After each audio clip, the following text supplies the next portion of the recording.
Assalamualaikum warahmatullahi wabarakatuh. Perkenalkan, nama saya Siti Nurhalisa dengan NIM 220404501044 dari kelas C. Prodi Bimbingan dan Konseling, dosen pengampu Pak Ahmad Harum, SPD MPD. Di sini saya akan menjelaskan tentang sasaran dan ruang lingkup pelayanan bimbingan dan konseling.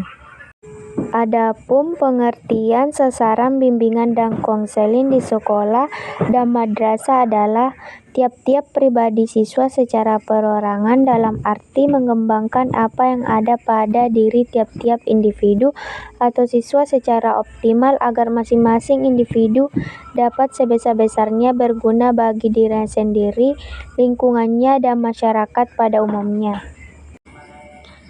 Selain itu, lingkup pelayanan bimbingan dan konseling di sekolah dan madrasah. Pelayanan bimbingan dan konseling di sekolah dan madrasah mempunyai ruang lingkup yang luas dan dapat dilihat dari berbagai segi, yaitu fungsi, sasaran, layanan, dan masalah. Pertama, segi fungsi. Dilihat dari segi fungsi, ruang lingkup pelayanan bimbingan dan konseling di sekolah dan madrasah mencakup fungsi-fungsi: 1. Pencegahan, 2. Pemahaman, 3. Pengentasan, 4. Pemeliharaan, 5. Penyaluran, 6. Penyesuaian, 7. Pengembangan, 8. Perbaikan. Adapun orientasi layanan bimbingan dan konseling. Layanan bimbingan dan konseling perlu memiliki orientasi tertentu. Menurut Hope, Harris, dan Tester 1954, sikap dasar pekerjaan bimbingan itu ialah bahwa individual merupakan suatu hal yang sangat penting. Layanan bimbingan hendaknya berfokus atau berorientasi pada perkembangan individu. Dari segi lain, Prayatno 1982 menyatakan bahwa layanan bimbingan dan konseling harus berorientasi. Berikutnya, sasaran umum bimbingan dan konseling di lingkungan pendidikan adalah konseling atau peserta didik atau individu yang terdaftar menjadi anak didik di lembaga pendidikan yang bersangkutan. Sedangkan sasaran secara khusus bimbingan dan konseling pendidikan adalah tumbuh kembangnya seluruh potensi anak didik secara optimal. Berdasarkan pendapat-pendapat tersebut, dapat disimpulkan bahwa layanan bimbingan konseling hendaknya menekankan pada 1. Orientasi individual. Pada hakikatnya, setiap individu itu mempunyai perbedaan satu sama lainnya. Perbedaan itu dapat bersumber dari latar belakang pengalamannya, pendidikan, sifat-sifat kepribadian dimiliki, dan sebagainya. Menurut Willerman 1979, anak kembar satu telur pun juga mempunyai perbedaan, apalagi kalau dibesarkan dalam lingkungan yang berbeda. Ini membuktikan bahwa kondisi lingkungan dapat memberikan andi terjadinya perbedaan individu. Taylor 1956 juga menyatakan bahwa kelas sosial keluarga dapat menimbulkan terjadinya perbedaan individu. Orientasi perkembangan siswa. Masing-masing individu berada pada usia perkembangannya. Dalam setiap tahap usia perkembangan, individu yang bersangkutan hendaknya mampu mewujudkan tugas-tugas perkembangan itu. Setiap tahap atau perkembangan mempunyai tugas-tugas perkembangan sendiri-sendiri yang sudah harus dicapai pada akhir tahap masa perkembangannya itu.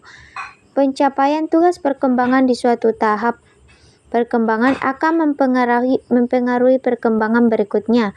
Ratnas Marapan 1988, pencapaian tugas perkembangan masa kanak-kanak akan merupakan masalah yang sangat penting bagi mereka agar berhasil pada tahap perkembangan selanjutnya atau masa remaja.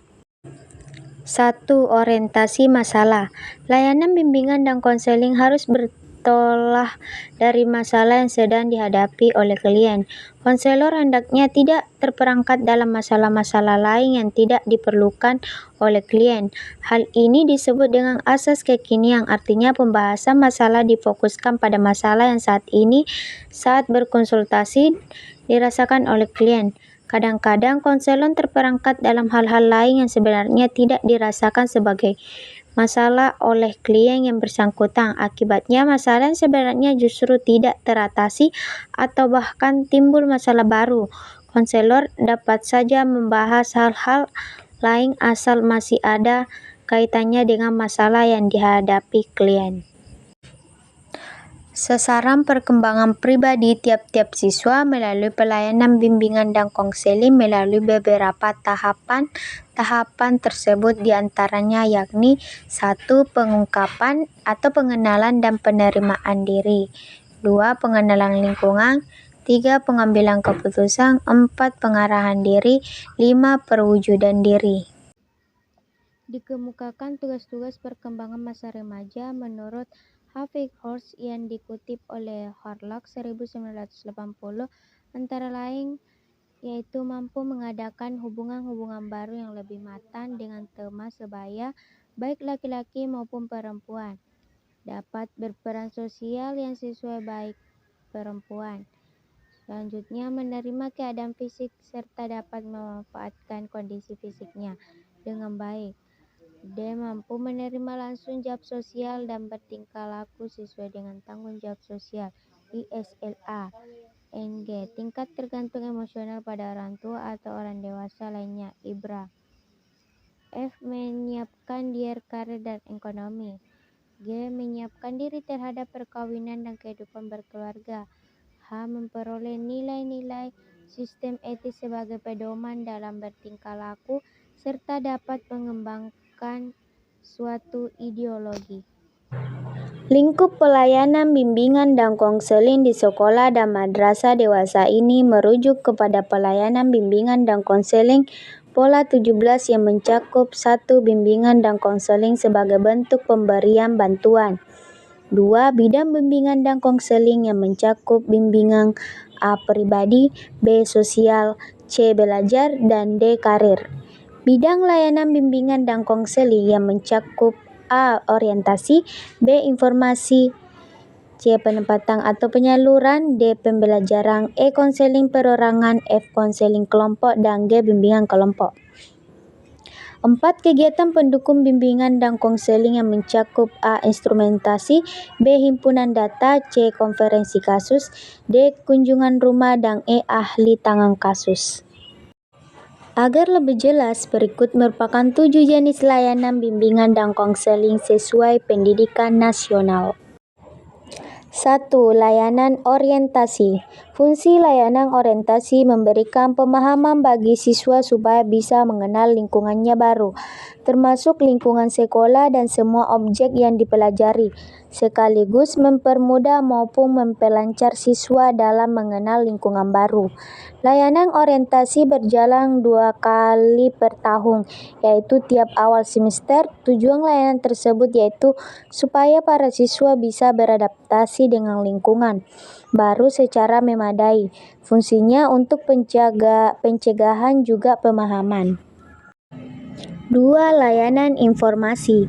Layanan ini membantu para siswa agar bisa menerima maupun memahami semua informasi, termasuk informasi diri, sosial, belajar, berkarir, bergaul, juga pendidikan lanjutan.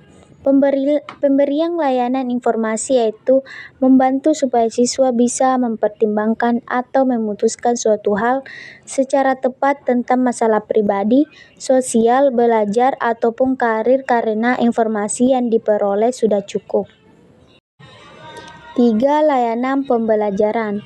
Layanan bimbingan dan konseling di sekolah juga membantu supaya siswa mengembangkan sikap dan punya kebiasaan belajar baik, sehingga siswa bisa menguasai materi belajar maupun penguasaan kompetensi cocok sesuai kemampuan dan kecepatan diri dalam berbagai aspek tujuan maupun kegiatan belajar lainnya.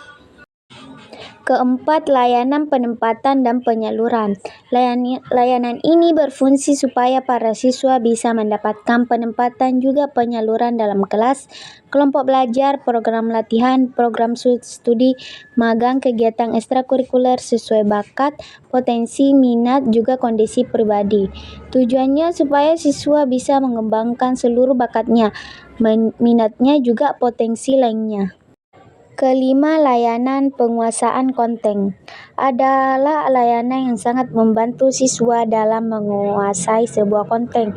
Misalnya kompetensi tertentu ataupun kebiasaan yang sangat bermanfaat sehingga menjadi pribadi dengan kemampuan yang lebih baik di lingkungan sekolah, masyarakat, dan juga keluarga. Keenam, layanan konseling perorangan.